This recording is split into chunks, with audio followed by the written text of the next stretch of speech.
तो हम लोग आज इलेक्ट्रोकेमिस्ट्री का जहां तक पढ़े हैं वहां तक समराइज वे में लिख लेते हैं सारे इंपॉर्टेंट फॉर्मूले क्वेश्चंस जो एग्जाम्स में आते हैं। चलो जल्दी से लिखो। अगर इलेक्ट्रोकेमिस्ट्री की बात करें तो इसमें दो सेल बड़ा इंपॉर्टेंट है। कौन कौन? गैल्वेनिक और इलेक्ट्रोलाइटिक सेल, है ना। तो उसको डिफरेंस के फॉर्म में आप लिख लो कि गैल्वेनिक और इलेक्ट्रोलाइटिक सेल क्या क्या होता है। ठीक है, चलिए पहला हमने बात किया था गैल्वेनिक, लिखिए गैल्वेनिक सेल, और second one electrolytic cell.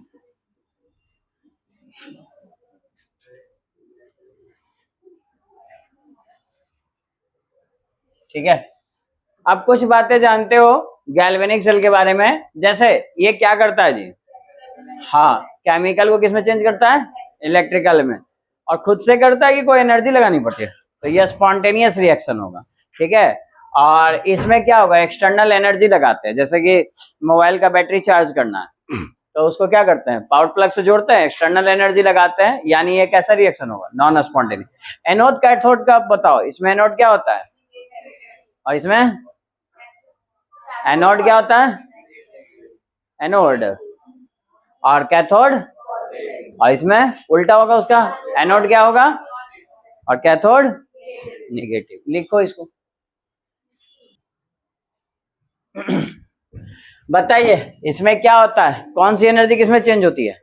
Chemical energy convert into electrical. तो आप समझ गए पहला point, chemical energy. Chemical energy की बात करेंगे तो उसे चेंज करता है इलेक्ट्रिकल एनर्जी में, इलेक्ट्रिकल एनर्जी में। और ये क्या होगा? जस्ट उल्टा, यहाँ पे इलेक्ट्रिकल एनर्जी किसमें चेंज होगा? केमिकल में। इलेक्ट्रिकल एनर्जी चेंज हो जाएगा तुम्हारा केमिकल में। अभी आज करते भी है केमिकल एनर्जी। ठीक है, फर्स्ट पॉइंट। दूसरा, आप ड्राई सेल देखे हो ना, वो खुद से इलेक्ट्रिसिटी पास करता है, उसमें कोई एक्सटर्नल एनर्जी हम नहीं लगाते हैं। यानी आप रिमोट में लगाइए ड्राई सेल, वो काम करना शुरू कर देगा। ठीक है, इसका मतलब क्या समझे? इसका मतलब ये रिएक्शन कैसा है? स्पॉन्टेनियस। जो खुद से हो वो स्पॉन्टेनियस रिएक्शन होता है। और इसमें कैसा रिएक्शन होता है बताइए? Non spontaneous. जैसे कार की बैटरी, इन्वर्टर बैटरी, ये खुद से चार्ज होती है क्या? नहीं, खुद से सप्लाई नहीं करेगी। जब तक उसको आप पावर सप्लाई से नहीं लगाओगे और उसको चार्ज नहीं करोगे, काम नहीं करेगा। तो आप बोल सकते हो ये कैसा रिएक्शन है जी? Non spontaneous. आपको डिफरेंस 2 मार्क्स का लिखने आएगा, इतना भी लिख दोगे तो चलेगा, लेकिन फिर चाहो तो और कुछ पॉइंट्स लिख सकते हो, कैथोड और एनोड के बारे में भी लिख सकते हो। ठीक है, इसमें 2 इलेक्ट्रोड होते हैं जिसको कैथोड और एनोड कहते हैं। ठीक है, तो कैथोड, इसमें जो टर्मिनल का चार्ज होता है, ये ऑब्जेक्टिव में पूछता है जी। एनोड जो होता है वो कौन सा टर्मिनल होता है बताइए? Anode negative. और कैथोड, ये पूछा हुआ क्वेश्चन है बिहार बोर्ड में। और इसमें अगर हम बात करें तो उल्टा कर लेंगे जी, ये उल्टा होता है, अपोजिट। एनोड क्या होगा? पॉजिटिव, और कैथोड नेगेटिव। आया बात समझ में? तो इस तरह से इलेक्ट्रोड का चार्ज होता है। अब हम बात करते हैं एक एक करके सब सेल के बारे में, और हमें पहला सेल कौन सा पढ़ना है? जिसका नाम है गैल्वेनिक सेल। तो हेडिंग दीजिए गैल्वेनिक सेल, लिखते जाइए जल्दी से। Galvanic cell. तो जब गैल्वेनिक सेल के बारे में बात कीजिएगा तो जनरली इसका एक और नाम है, क्या नाम है जी इसका बोलो? Daniell cell. और ये बना हुआ किससे होता है याद है? जिंक और कॉपर। जिंक और कॉपर का बना होता है, इसलिए जिंक कॉपर सेल भी बोल सकते हो। ठीक है, अच्छा इसमें 2 इलेक्ट्रोड होंगे, एक होता है एनोड और एक होता है कैथोड। तो आप एट एनोड क्या होगा और एट कैथोड रिएक्शंस क्या होंगे? एट एनोड और एट कैथोड। जल्दी से यहां तक लिखो।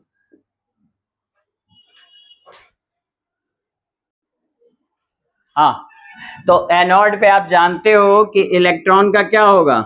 लॉस। ये फिक्स है जी, ये चेंज नहीं होता, चाहे वो गैल्वेनिक हो चाहे इलेक्ट्रोलाइटिक हो। अगर लॉस होगा इलेक्ट्रॉन का तो एक बात बताइए, जिंक है जो अगर यहाँ जा रहा है तो इलेक्ट्रॉन का लॉस करेगा और इस पे कौन सा चार्ज आएगा, प्लस। और कितना प्लस आएगा, जितना इलेक्ट्रॉन वो लॉस किया। अगर 2 लॉस किया तो कितना प्लस आएगा, 2 प्लस। कोई दिक्कत किसी को इसमें नहीं। आइए कॉपर की बात करते हैं। कॉपर क्या करेगा जी, गेन ऑफ इलेक्ट्रॉन। यानी आप आपसे पूछा जाए कैथोड किसका बना होगा तो कॉपर का, एनोड किसका बना होगा, जिंक का। आ रहा है बात समझ में। अच्छा अब अगर हम बात की है कैथोड की, तो कॉपर यहाँ आ रहा है, यानी कॉपर 2 प्लस, ये 2 इलेक्ट्रॉन गेन करेगा जो इलेक्ट्रॉन लॉस किया गया किसके द्वारा, जिंक के द्वारा, और ये फाइनली न्यूट्रलाइज हो जाएगा किस में, Cu, जिसको कि कॉपर कह सकते हो। कोई दिक्कत नहीं ना। तो ये प्रोसेस क्या कहलाएगा, रिडक्शन, और ये प्रोसेस क्या कहलाएगा, ऑक्सीडेशन। अच्छा ये लिखना भूल गया, तो एक बात समझ लो, यहीं बगल में लिख लो, इस प्रोसेस को क्या बोलेंगे, ऑक्सीडेशन। यानी एनोड पे हमेशा क्या होगा, ऑक्सीडेशन रिएक्शन, और कैथोड पे, तो कोई भी आपसे पूछे एनोड पे क्या होगा तो बता देना, हमेशा ऑक्सीडेशन होता है, इलेक्ट्रॉन लॉस होता है, और ये रहा इलेक्ट्रॉन लॉस होने का तरीका। और हमेशा इसमें इलेक्ट्रॉन गेन होता है, रिडक्शन होता है किस पे, कैथोड पे। कोई दिक्कत किसी को नहीं ना। अच्छा 1 नंबर का यहाँ पे क्वेश्चन और आता है आपको, 1 मार्क्स का क्वेश्चन क्या आएगा, write the cell representation. Cell को लिखने का तरीका, सेल को कैसे रिप्रेजेंट करते हैं, सेल रिप्रेजेंटेशन, सेल रिप्रेजेंटेशन। तो देखिए लिखने का बड़ा आसान तरीका है। पहले हम किसको लिखते हैं, पहले हम लिखते हैं एनोड को। आइए देखिए एनोड कौन है मेरा, एनोड मेरा जिंक है। तो पहले ये जिंक था और बदल के क्या हो गया, Zn+2। आइए एक स्लैश दे देते हैं बीच में, फिर डबल स्लैश देते हैं जिसको क्या कहते हैं, सॉल्ट ब्रिज। अच्छा उसके बाद कॉपर लिखोगे, तो कॉपर पहले कैसा था, कॉपर 2 प्लस आयन में था, जो कि चेंज किस में हो गया, कॉपर। तो ये बाबू एनोड है, ये कैथोड है, और बीच में कौन है, सॉल्ट ब्रिज। ये बनवाए थे ना सॉल्ट ब्रिज। तो ये देखिए सेल रिप्रेजेंटेशन आपका 1 मार्क्स का ऑब्जेक्टिव क्वेश्चन आ सकता है, आप लिख लो, 1 नंबर वाला आपका आएगा। साथ साथ 2 मार्क्स का यहाँ क्या क्वेश्चन आएगा, इंपॉर्टेंस ऑफ सॉल्ट ब्रिज। ये जो आप डबल स्लैश दिए हो, तो सॉल्ट ब्रिज का क्या यूज होता है ये पूछेगा। तो छोटा सा एक क्वेश्चन लिख लो, इंपॉर्टेंस ऑफ सॉल्ट ब्रिज। पूरा कंस्ट्रक्शन बनाने नहीं आएगा, आएगा इससे छोटा छोटा ऑब्जेक्टिव क्वेश्चन। तो बताइए इंपॉर्टेंस ऑफ सॉल्ट ब्रिज क्या होता है। हाँ जी उधर से आप बताइए, आप यहाँ सॉल्ट ब्रिज का यूज। तो यहाँ पे कुछ क्वेश्चन है जो 2 मार्क्स में आएंगे आपको, जैसे स्टैंडर्ड इलेक्ट्रोड पोटेंशियल और ईएमएफ ऑफ सेल। तो आप ये सब नोट कॉपी में ऑलरेडी है, आप रिवाइज कर सकते हो, अगर आता है तो ठीक है।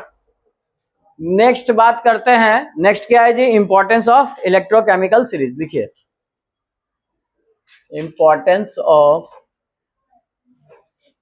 Electrochemical series.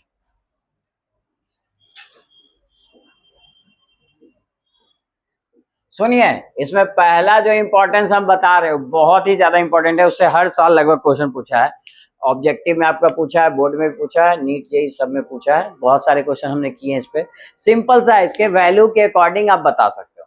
क्या है वो वैल्यू जी, आपको 2 वैल्यू दिया रहेगा, अरे या तो जिंक बड़ा वैल्यू होगा या कॉपर जो होगा, दोनों में से कोई एक होगा, ठीक है। तो याद रखिए कि यहाँ पे हम इलेक्ट्रोड पोटेंशियल डिसाइड कर सकते हैं, वो ऑक्सीडेशन होगा या रिडक्शन होगा। तो ये हम कैसे डिसाइड कर सकते हैं जी, बताइए।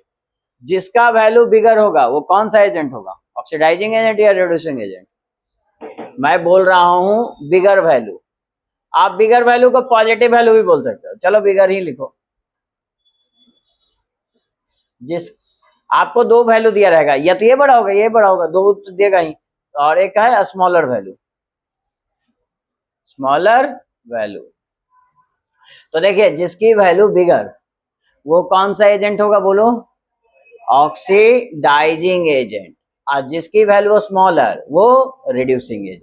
अब आप याद करो, ये देखो एजेंट जो होता है ना उसका उल्टा रिएक्शन होता है, ये याद होगा ना थोड़ा थोड़ा। तो बताओ ऑक्सीडाइजिंग एजेंट का उल्टा रिएक्शन क्या होगा, रिडक्शन। तो यहाँ पे क्या होगा, रिडक्शन होगा, बोलो बात समझ में आता है।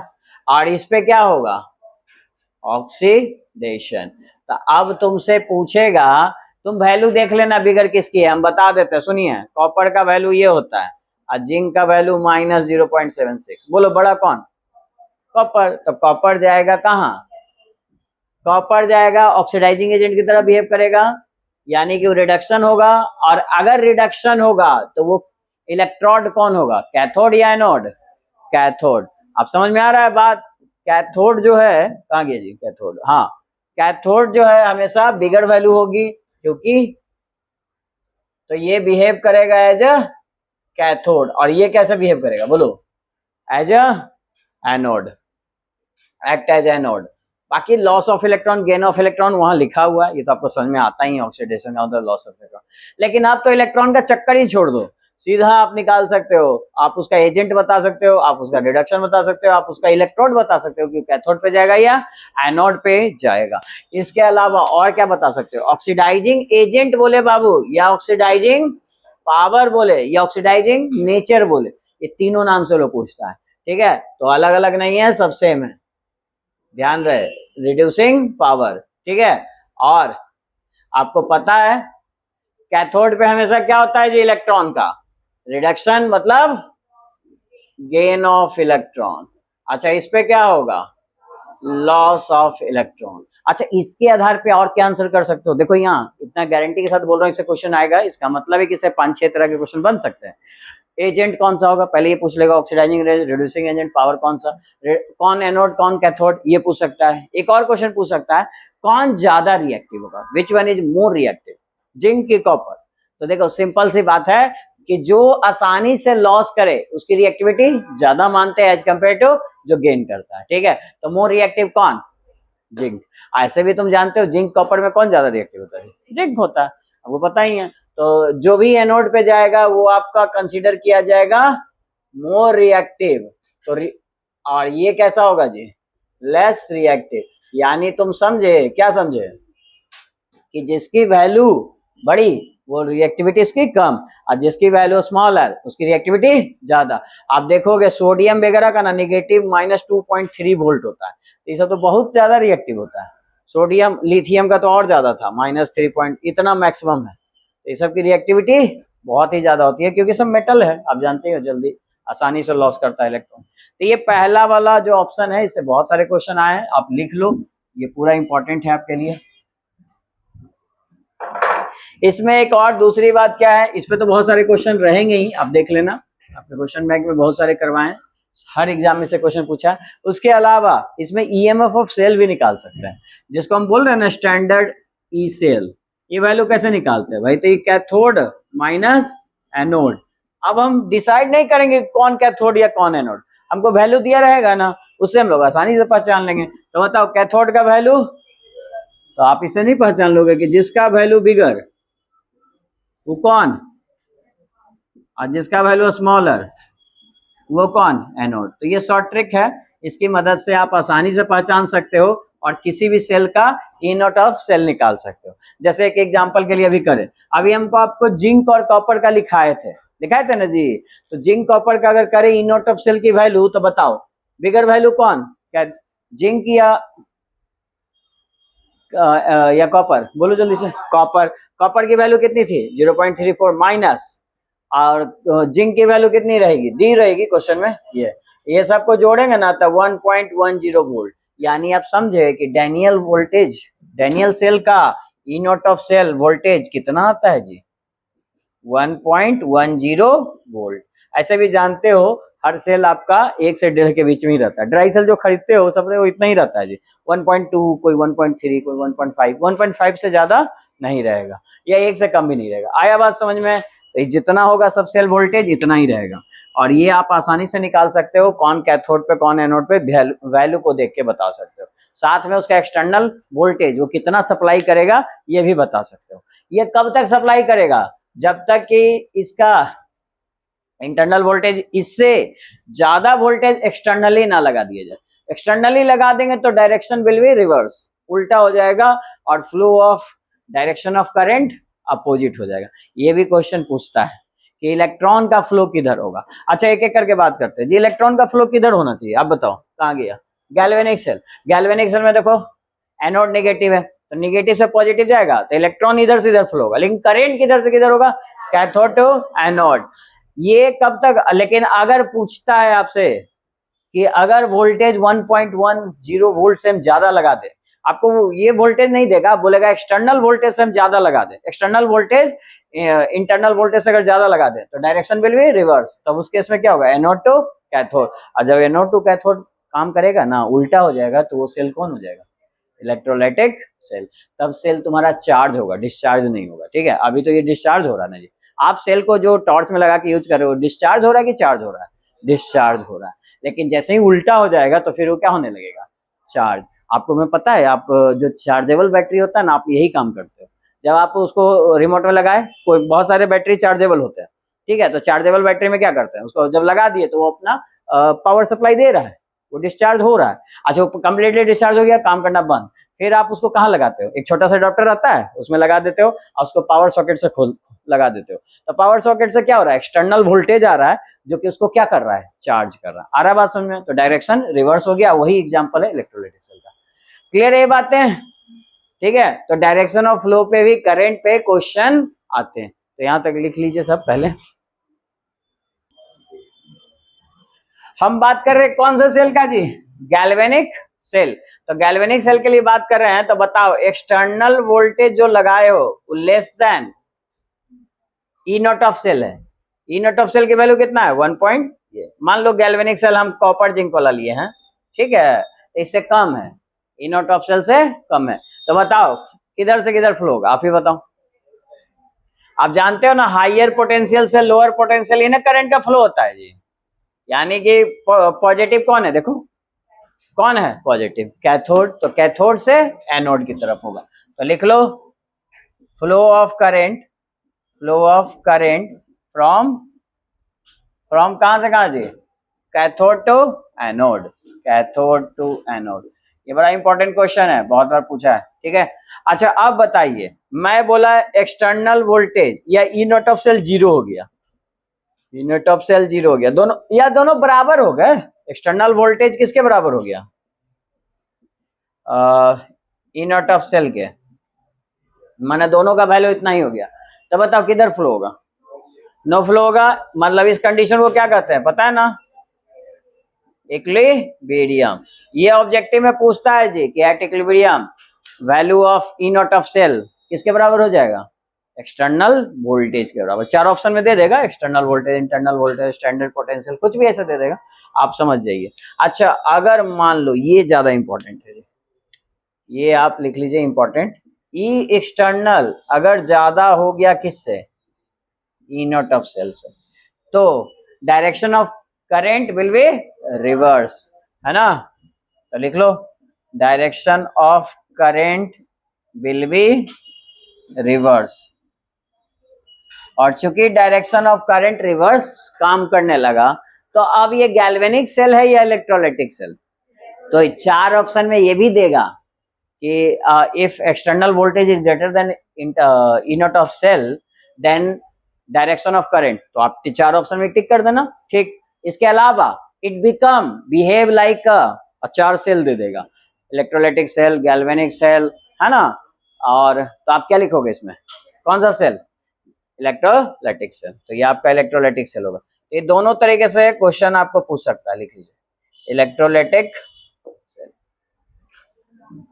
बोलिए बात समझ में आती है। तो थर्ड वाला ऑप्शन ज्यादा इंपॉर्टेंट है, ये एग्जाम्स में बहुत ज्यादा पूछता है। इतनी बात समझ में आ गई। तो एक और इसका इंपॉर्टेंस है, किसका इंपॉर्टेंस लिख रहे हैं जी, इलेक्ट्रोलाइटिक सीरीज का। एक और इंपॉर्टेंस क्या है कि कोई रिएक्शन होगा फिजिबल है कि नहीं, ये कैसे पता करेंगे। देखो सेल इज वर्किंग, आपका सेल कब तक काम करेगा, जब तक E naught of cell positive हो। आप देखो हर जगह ई नॉट ऑफ सेल की वैल्यू क्या आ रही है, पॉजिटिव। तो इस केस में सेल इज वर्किंग यानी it is feasible, cell is working यानी रिएक्शन कैसा होगा जी, reaction will be spontaneous. Spontaneous भी इसको बोल सकते हो, स्पॉन्टेनियस रिएक्शन मिलेगा, या फिर क्या बोल सकते हो, reaction is feasible, feasible reaction. ये फॉरवर्ड डायरेक्शन में जाएगा, सेल काम करेगा, लेकिन जैसे ही ये जीरो हो जाएगा कोई करंट फ्लो नहीं करेगा, और नेगेटिव हो गया तो फिर काम करना ही बंद कर देगा। तब आपको एक्सटर्नल वोल्टेज लगाना पड़ेगा इसको चार्ज करने के लिए। अरे भाई बैटरी डिस्चार्ज होता है तो उसमें क्या होता है, उसका वैल्यू एकदम खत्म हो जाता है उसके अंदर, है ना, तो नेगेटिव हो जाता है, उसको चार्ज अप करके पॉजिटिव में लाते हैं और फिर जाके ये काम करता है। ठीक है, तो ये था तुम्हारा कुछ यूज किसका, इलेक्ट्रोकेमिकल सीरीज। लिखो फिर, एब्सेंट वाले के लिए तो करा रहे हैं, ईएमएफ ऑफ सेल। देखिए नर्स इक्वेशन में किसी भी सेल का ईएमएफ हम कैसे निकालते हैं, इसका E naught of cell minus 0.059 n, और क्या लिखेंगे जी, लॉग एनोड बाई कैथोड। लिखिए एनोड, कंसंट्रेशन ऑफ एनोड और बाई कंसंट्रेशन ऑफ कैथोड, ये बहुत पूछता है। अच्छा देखो एक और चीज, ई नॉट ऑफ सेल की वैल्यू तो निकाल ही सकते हो, ये बताओ कैसे निकालेंगे, तुम ही बताओ। हाँ जल्दी बोलो। हाँ लिखा हुआ तो है रे क्वेश्चन में, ये तो आंसर दिया हुआ तभी ना पूछ रहा हूँ, तो ये तो अभी पढ़ाया हूँ। कैथोड माइनस एनोड, और एन क्या है, एन देखिए बड़ा सिंपल चीज है, नंबर ऑफ इलेक्ट्रॉन एक्सचेंज। तो आप देखिए ई नॉट ऑफ सेल आप डायरेक्टली बता सकते हो कैथोड माइनस एनोड, और इसकी वैल्यू कैथोड और एनोड डिसाइड करने की जरूरत नहीं है, बिगर माइनस स्मॉलर कर दीजिएगा, आ जाएगा आंसर। कैथोड हमेशा बिगर वैल्यू होता है, और एन क्या है जी, where n equal to number of, क्या, number of electron exchange, electron का जितना एक्सचेंज हो, मतलब जिंक 2 लॉस कर रहा है तो कॉपर 2 गेन कर रहा है। इनकेस ये बैलेंस ना होगा तो आप देखना कहीं कहीं क्वेश्चन में 2 रहेंगे, जैसे जिंक और सिल्वर वाला, याद आ रहा है, ये जिंक 2 लॉस कर रहा है लेकिन सिल्वर यहाँ कितने हैं, एक ही गेन ना कर रहा है जी, इसीलिए सिल्वर में क्या लगाते हैं 2। तो आप जब कैथोड एनोड कीजिएगा ना, तो ये जो नंबर है यहाँ पे पावर में आ जाएगा। आ रहा है बात समझ में, तो यही एक न्यूमेरिकल में डाउट हो सकता है, अदरवाइज सारी वैल्यू आपके सामने, एन का वैल्यू 2 पुट कीजिए, ये पता है, ये कैथोड माइनस एनोड कर देना, आंसर आ जाए। और कंसंट्रेशन एनोड और कैथोड का क्वेश्चन में आपको दिया रहेगा, जो वैल्यू पुट करके आप निकाल सकते हो। ये फर्स्ट टाइप का न्यूमेरिकल आता है, ये सवाल बहुत ज्यादा पूछते हैं एग्जाम्स में। चलिए दूसरा आएगा, आपको जानते हो किसके टर्म में, किसके टर्म में, ई नॉट ऑफ सेल का रिलेशन किसके साथ, केसी। केसी कौन है, इक्विलिब्रियम कांस्टेंट। तो लिख लो relation between E naught of cell and कौन, इक्विलिब्रियम कांस्टेंट। इक्विलिब्रियम कांस्टेंट जिसको हम लोग क्या बोलते हैं, केसी, इन दोनों के बीच में रिलेशन। देखो बड़ा सिंपल है जी, जब जब इक्विलिब्रियम आएगा तो ईएमएफ ई सेल की वैल्यू क्या हो जाएगी, 0। अब इसका वैल्यू 0 रखोगे, इसको पूरा टर्म को इधर ले आओ, तो हम क्या लिखेंगे फॉर्मूला जी, E naught of cell equal to, इधर आके प्लस हो जाएगा 0.059 एन। ईएमएफ ऑफ सेल 0 होता है इक्विलिब्रियम की कंडीशन में, ताकि कोई करंट फ्लो होता नहीं है। Anode, log anode by cathode को क्या बोलते हैं, केसी, यही है कंसंट्रेशन, तो यहाँ पे वैल्यू लिख देंगे केसी। ये आ गया जी formula, second equation directly use कीजिएगा और इससे आप वैल्यू निकाल सकते हो। बोलो कोई दिक्कत, ठीक है। फिर थर्ड इक्वेशन लिखते हैं, एन तो पता ही है ना, और के क्या है, इक्विलिब्रियम कांस्टेंट, जिसकी वैल्यू दे रखेगा आपको। अच्छा तीसरा किसके टर्म में निकालते हैं जी, गिव्स एनर्जी के टर्म में। गिव्स एनर्जी का रिलेशन किसके साथ, रिलेशन बिटवीन, बोलो गिव्स एनर्जी किसके साथ, ई नॉट ऑफ सेल, बिल्कुल सही बात है, गिव्स एनर्जी डेल जी, जिसका रिलेशन करेंगे ई नॉट ऑफ सेल के साथ। क्या होता है फॉर्मूला, बोलो directly, del G equal to minus n F E naught of cell.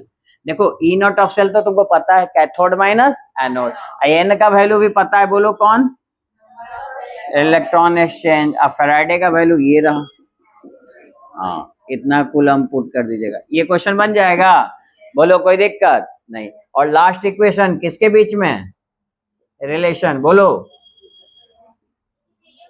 हाँ del G and equilibrium constant. आपकी देखो, एक बार आपने ई नोट सेल और डेल जी का लिया, और एक बार डेल जी और के सी का लेंगे। तो डेल जी एंड के सी, हाँ जी, इसके टर्म में इक्वेशन बताइए। Del G equal to minus, हाँ, आर टी, इतना आराम से बोलता है, मेरे लिखने के बाद बोलेगा, इसी में से पढ़ रहा है क्या? हाँ, इतना ये आएगा वैल्यू। बोलो, कोई दिक्कत? समझ में आ गया? ये नर्स के 4 इक्वेशन है। अगेन मैं बोल रहा हूँ, ये दोनों ज्यादा इंपॉर्टेंट है, ये भी पूछता है, ये भी पूछता है। ऐसे तो सबसे पूछता है, लेकिन इन दोनों से थोड़ा ज्यादा सवाल आते हैं। ठीक है, तो आप लिख लीजिए ये क्वेश्चन। हाँ, देखिए, स्पॉन्टेनियस रिएक्शन में क्या होता है अभी बताए थे। सेल तब काम करेगा जब ई नॉट ऑफ सेल पॉजिटिव हो, या इसको ग्रेटर देन 0 भी लिख सकते हो। ठीक, दूसरी बात, डेल जी नेगेटिव होना चाहिए। तुम देखो, एक चीज नोटिस करोगे, डेल जी के फॉर्मूला में नेगेटिव साइन आ रहा है ना? यानी कि सारी वैल्यू पॉजिटिव होती है, ये भी सारी वैल्यू पॉजिटिव होती है, तो प्लस माइनस माइनस हो जाएगा। यानी डेल जी की वैल्यू क्या होनी चाहिए? नेगेटिव, यानी लेस देन 0। और केसी की वैल्यू क्या होनी चाहिए? तो अगर आप जानते हो log 1, तो log 1 क्या होता है? 0। अगर 1 से ऊपर वैल्यू रखोगे तो ये पॉजिटिव होगा, और प्लस माइनस माइनस, तो डेल जी नेगेटिव आ जाएगा। और इस केस में ये रिएक्शन कैसा हो जाएगा? स्पॉन्टेनियस। तो अगर मैं सिंपली बोलूं कि नॉन स्पॉन्टेनियस के लिए क्या होगा, तो सुनिए, आपको एग्जाम पॉइंट ऑफ व्यू से तो एक ही याद रखना है, ये वाला। इससे आपका सारा ऑब्जेक्टिव एग्जाम का बन जाएगा। लेकिन नॉन स्पॉन्टेनियस के लिए उल्टा करते जाओ ना। ई नॉट ऑफ सेल की वैल्यू क्या हो जाएगी? नेगेटिव। डेल जी क्या हो जाएगी? पॉजिटिव। और केसी की वैल्यू क्या हो जाएगी? केसी की वैल्यू लेस देन 1। अच्छा, इक्विलिब्रियम के लिए क्या होगा जब फ्लो ना करे? तो ई नॉट ऑफ सेल की वैल्यू क्या होनी चाहिए? अभी बात किए थे, 0 हो जाए। और डेल जी की वैल्यू क्या हो जाए? 0। दो सब 0 हो जाएगी। और केसी, लॉग के का वैल्यू 1 रखो, तो लॉग 1 0 नहीं हो जाता है, तो वैल्यू 0 हो जाएगा। हालांकि आपसे इन दोनों नहीं पूछेगा, आपसे ज्यादा कौन पूछेगा? ये स्पॉन्टेनियस के लिए कंडीशन याद रखिए, इन तीनों में से कोई भी एग्जाम में आपसे पूछ सकता है, तो आप बना लेना। ठीक है, कोई दिक्कत? हाँ जी, कोई दिक्कत है तो बोलो। ठीक है, पहले लिख लो यहां तक तो। चलिए, पैरामीटर्स मतलब मेजरेबल प्रॉपर्टी। उसमें पहला प्रॉपर्टी कौन है? रेसिस्टेंस। रेसिस्टेंस का मतलब बोलो? Opposes the flow of current. खैर, ये सब कोई नहीं पूछेगा। रेसिस्टेंस का यूनिट क्या होता है जी? तो लिख लो। दूसरा दूसरा टर्म आपसे क्या पूछेगा? कंडक्टेंस। कंडक्टेंस क्या होता है? जी। जी इक्वल टू 1/R। रेसिस्टेंस का उल्टा, रेसिस्टेंस घटेगा, ये बढ़ेगा। ठीक है। अच्छा, यहाँ पे हम पुट करेंगे 1/रो और A/L। और रो को, 1/रो को क्या पढ़ते हैं जी? के क्या कहलाता है? Conductivity, specific conductivity. ये होता है तुम्हारा फॉर्मूला कंडक्टेंस का। कहीं पे भी किसी भी फॉर्मूले से न्यूमेरिकल्स आ सकते हैं। ठीक है, अब हम बात करते हैं यूनिट ऑफ के। तो यूनिट ऑफ के इन्होंने बताया, यूनिट ऑफ के क्या होता है जी? Ohm inverse metre inverse. इसी को दूसरे शब्दों में उन्होंने बोला एस, इसको एन एस मान लो साइमन, और इसको सेंटीमीटर, क्योंकि छोटा होता है तो साइमन सेंटीमीटर इनवर्स। बोलो, कोई दिक्कत? ये ऑब्जेक्टिव पे टिक कीजिए जी, ये ऑब्जेक्टिव क्वेश्चन पे। ये एग्जाम्स में आपको 1 मार्क्स में बहुत जगह पूछा गया। ठीक है, ठीक है। इसके बाद तीसरा टर्म क्या पढ़े थे? बोलो जल्दी से। Cell constant. सेल कांस्टेंट को किससे रिप्रेजेंट करते हैं? जी स्टार। जी स्टार। जी स्टार क्या होता है जी? L/A, ये होता है ये। और इसमें एक रिलेशन है जिसपे न्यूमेरिकल्स खूब आते हैं, है ना? Resistance, conductivity. अच्छा, के क्या है जी? कंडक्टिविटी, ये याद रखिएगा, स्पेसिफिक कंडक्टिविटी। तो ये आर के इक्वल टू जी स्टार, ये रिलेशन होता है। इसका प्रूफ भी करने आ जाएगा, या फिर ये न्यूमेरिकल्स इस पे बहुत ज्यादा आते हैं आपके बोर्ड से। जहां की के क्या है जी? लिख लो, स्पेसिफिक कंडक्टिविटी।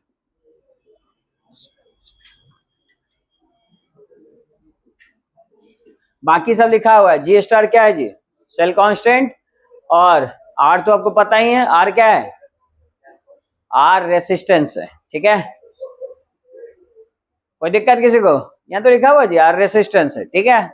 चलिए नेक्स्ट टर्म, इसके बाद नेक्स्ट टर्म क्या पढ़े थे, मोलर, मोलर कंडक्टिविटी। लिखो नेक्स्ट,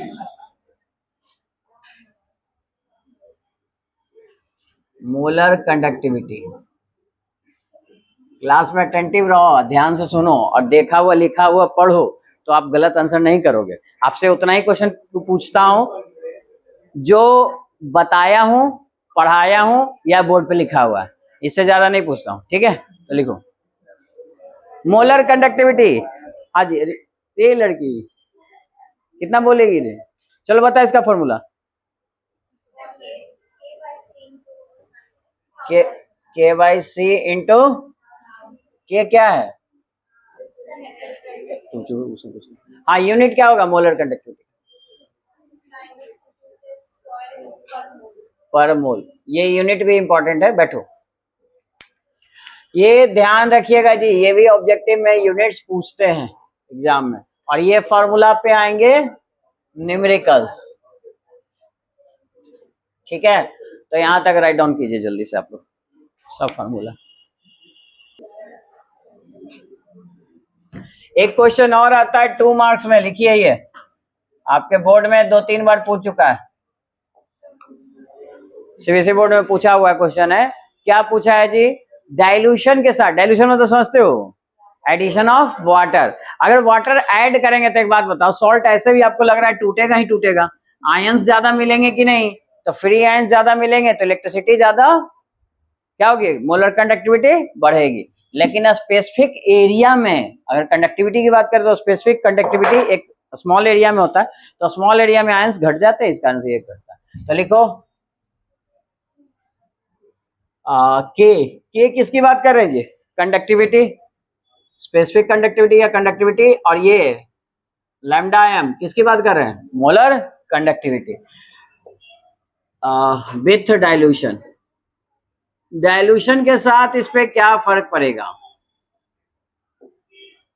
तो लिख लो सिंपल सी बात, डाइल्यूशन के साथ कौन बढ़ेगा जी, मोलर कंडक्टिविटी इंक्रीज होगा क्योंकि number of free ions increase होते हैं, और स्पेसिफिक कंडक्टिविटी घटेगा। तो डाइल्यूशन के साथ शॉर्ट में लिख लो, बाकी लैंग्वेज में और डायग्राम बना के, क्योंकि डायग्राम कॉपी बनवाया है, जब बुक आपको क्वेश्चन आए 2 से 3 मार्क्स का, तो आप डायग्राम बना के बताना इसको। तो भाई मोलर कंडक्टिविटी बढ़ता है क्योंकि नंबर ऑफ फ्री आयंस बढ़ते हैं, और कंडक्टिविटी क्या होता है बताइए, कंडक्टिविटी घटता है क्योंकि number of free ions in per unit area will be decreases, वो घटता है, ठीक है। तो ये बात लिख लो, यहाँ तो केवल हम आपको आंसर बता रहे हैं, एक्सप्लेन करना आपकी जिम्मेदारी है, या तो आप नोट कॉपी से उसको देख सकते हो, ठीक है। इसके बाद यहां तक कंप्लीट करने के बाद हम लोग क्या पढ़े थे भाई, ये पढ़े थे स्ट्रॉन्ग इलेक्ट्रोलाइट के लिए। इसके बाद हम कौन सा इलेक्ट्रोलाइट के लिए पढ़ेंगे, वीक इलेक्ट्रोलाइट क्या, वीक इलेक्ट्रोलाइट के लिए कौन सा लॉ आता है, कोलरस लॉ। हाँ जी, पीछे उधर बताइए कोलरस लॉ क्या होता है तुम्हें, चलो लिखो, याद कर लेना आप समरीज की मदद से। चलो देखो यहाँ हम बात कर रहे हैं वीक इलेक्ट्रोलाइट, दोनों का डायग्राम थोड़ा सा ध्यान में रखना, कभी कभी ग्राफ भी पूछ लेता है। देखिए अगर ऐसा डिक्रीजिंग ग्राफ है तो किसके बीच में होगा, limiting molar conductivity root under C. ये किसके लिए, स्ट्रॉन्ग या वीक, स्ट्रॉन्ग का है ये, याद रखिएगा, स्ट्रॉन्ग इलेक्ट्रोलाइट। स्ट्रॉन्ग इलेक्ट्रोलाइट के लिए अल्फा क्या होता है 1। अगर वीक के लिए बात करेंगे तो ये ग्राफ कैसा जाएगा, बनाइए कॉपी में आप लोग, अल्फा का वैल्यू क्या होगा लेस देन 1, मतलब कैसा इलेक्ट्रोलाइट, वीक इलेक्ट्रोलाइट। यहाँ पे इलेक्ट्रोलाइट कैसा होगा, वीक, बातें नहीं करो, लिखो उसको, हाँ वीक इलेक्ट्रोलाइट। अब चूंकि वीक इलेक्ट्रोलाइट की बात करें तो वीक इलेक्ट्रोलाइट को हम लोग किस लॉ के थ्रू निकालते हैं जी, कोलरस लॉ। तो कोलरस लॉ का स्टेटमेंट आपसे बहुत ज्यादा एग्जाम्स में पूछा जाता है, याद रखिएगा 2 मार्क्स में कई बार पूछा है, 4 से 5 बार पूछ चुका है, ठीक है।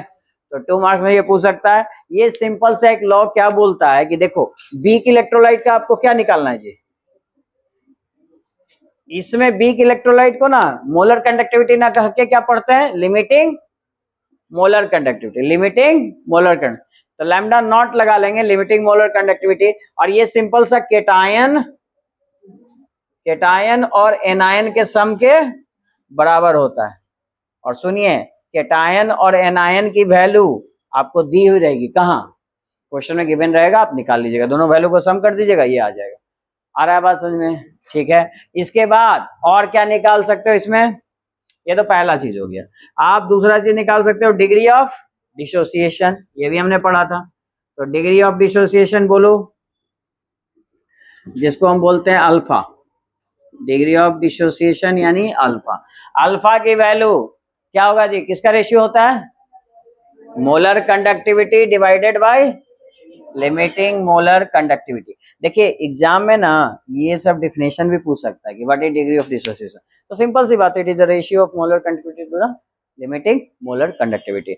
या फिर इस पे न्यूमेरिकल्स आएंगे तो सुनिए लैम्डा एम नॉट तो यहां से निकाल लोगे, ये केटायन और एनायन को जोड़ के। और लैम्डा एम कैसे निकालोगे, ये रहा Kc बाई 1000। तो इससे सारे फॉर्मूले पुराने वाले आपके यूज हो जाते हैं, और जिसपे हमने काफी क्वेश्चन किया था लास्ट क्लास में, किया था ना जी। ठीक, और लास्ट क्या लिखेंगे इसमें, बोलो तीसरा और लास्ट, बोलो डिसोसिएशन कांस्टेंट, डिसोसिएशन